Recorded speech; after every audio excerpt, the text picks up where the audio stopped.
Alors, nous reprenons nos enseignements sur le numéro 86. Alors, nous avons vu que dire oui à l'amour, d'abord, c'est dire oui au Père pour ce que nous sommes, qui est pas, on voit que ce n'est pas toujours facile. Dire oui ce que sont les autres, pas facile non plus, mais ce sont des oui que nous devons donner. Et dire oui à l'amour pour la situation dans laquelle nous nous trouvons présentement. Alors, vous remarquez que dans tous ces oui-là, ça nous conduit plus loin sur l'abandon et la confiance au Seigneur. Si on essaie uniquement par notre raison de donner ces oui-là, on n'y arrivera pas. Mais ça se passe au niveau du cœur. C'est réellement un oui au niveau de la foi et au niveau du cœur. Et comme on l'a vu au début, c'est au niveau du cœur qu'on peut vivre la volonté de Dieu. La volonté de Dieu va s'exprimer et non pas uniquement au niveau de notre raison. Ça ne passe pas au niveau de notre raison. C'est d'abord au niveau du cœur. Puis après, notre raison va être utilisée. Dire oui à l'amour, c'est dire oui au Père pour les événements. On a vu la situation, mais aussi pour les événements qui se présentent à toi. Parce qu'à tous les jours, il y a des événements heureux ou malheureux qui se présentent à toi. Alors, tu as à répéter ton oui aux événements qui se présentent à toi. Et dire oui à l'amour, c'est dire oui au Père pour ton impuissance. Reconnaître, comme on l'a dit tout à l'heure, que sans lui, nous sommes impuissants. Sans lui, nous ne pouvons rien.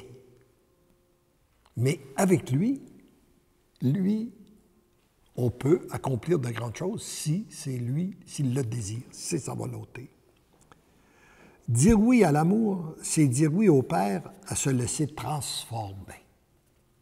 Ça, je remarque que très souvent, c'est un élément qu'on a de la difficulté. Et si on pouvait comparer les personnes aux automobiles, je dirais qu'il y a des gens qui sont toujours embrayés d'avant. On leur dit quelque chose, puis puis ils sont partis. Il y en a d'autres qui sont toujours embrayés de reculons. Non, non, non, non, non, pas moi, pas moi, pas moi. Puis il y en a d'autres qui sont sur le pack avec le frein bien mis. Moi, je suis comme ça, puis vous ne me dérangerez pas. Surtout pas à mon âge. Mais lorsque nous sommes dans une ou l'autre de ces positions-là, c'est très difficile pour le Seigneur de nous transformer. Pour qu'il puisse nous transformer, nous devons nous placer. Chez nous, nous disons au neutre. En France, on dit au point mort.